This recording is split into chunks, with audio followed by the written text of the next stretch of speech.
Republican president proposing paid leave, as Trump does in his budget, should be welcome news. It isn't. At the urging of his daughter, Ivanka Trump, President Donald Trump made sure to include a provision for 6 weeks of paid parental leave in the budget plan his administration released Tuesday. This should be a welcome, landmark development for women in the U.S., the only developed country that doesn't require some kind of paid time off for new mothers.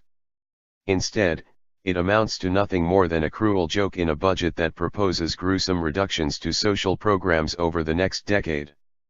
The plan includes a breathtaking overall cut of $1.4 trillion to Medicaid, a figure that presumes repeal of Obamacare, and the Children's Health Insurance Program. It also calls for a $193 billion slice out of food stamps and $272 billion in cuts to other programs that serve the poor. The budget seeks $19 billion for paid parental leave over 10 years. What good is the paid leave if you can't afford to feed yourself, take your baby to the doctor, pay your hospital bills, or get access to quality pre- or postnatal care? Advocates for paid leave, who've been fighting for years for change, were near universal in their condemnation of the proposal. World's worst parental leave plan, said Katie Bethel, the founder of Paid Leave for the United States, a nonprofit group. It's a testament to the national movement to solve the paid leave crisis that the Trump administration is even expected to offer a parental leave plan in its proposed budget. Unfortunately, based on details released so far, the proposal falls far short, Christine Owens, executive director of the National Employment Law Project, said in a statement. Even if the leave provision did not come wrapped in a package of brutal cuts to social services, the policy still falls down in its details. Trump did expand the 6 weeks of leave to fathers and adoptive parents, who were excluded from the plan rolled out during his presidential campaign.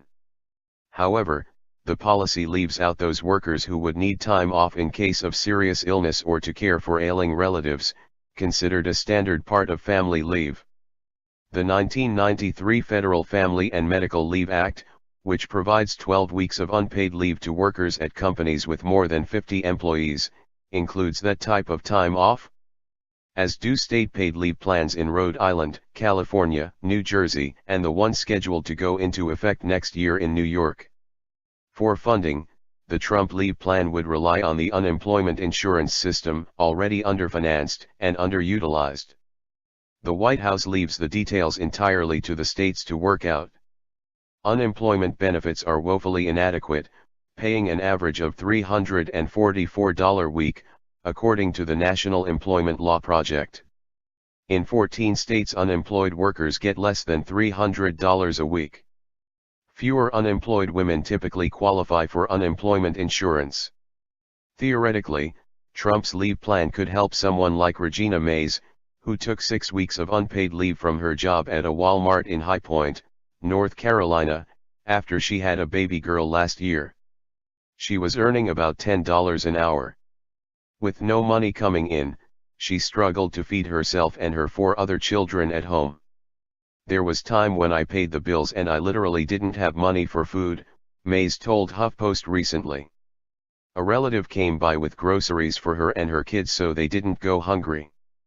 There was at least one thing Mays said she didn't have to worry about: paying her hospital or doctor bills, which were covered by Medicaid.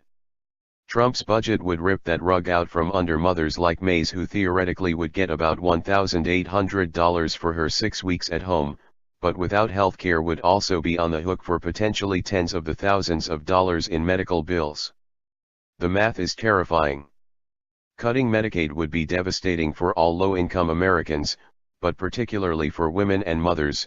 45% of childbirths in the U.S. were funded by Medicaid in 2010, according to data from the Center on Budget and Policy Priorities.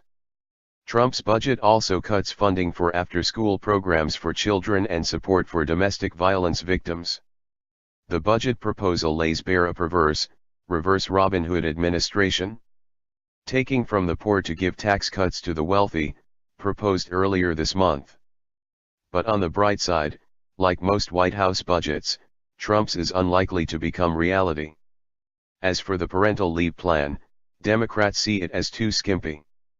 And there's little indication that GOP lawmakers, who are typically eager to cut taxes and slash social programs, would want to give Americans what the Republicans likely view as a new entitlement.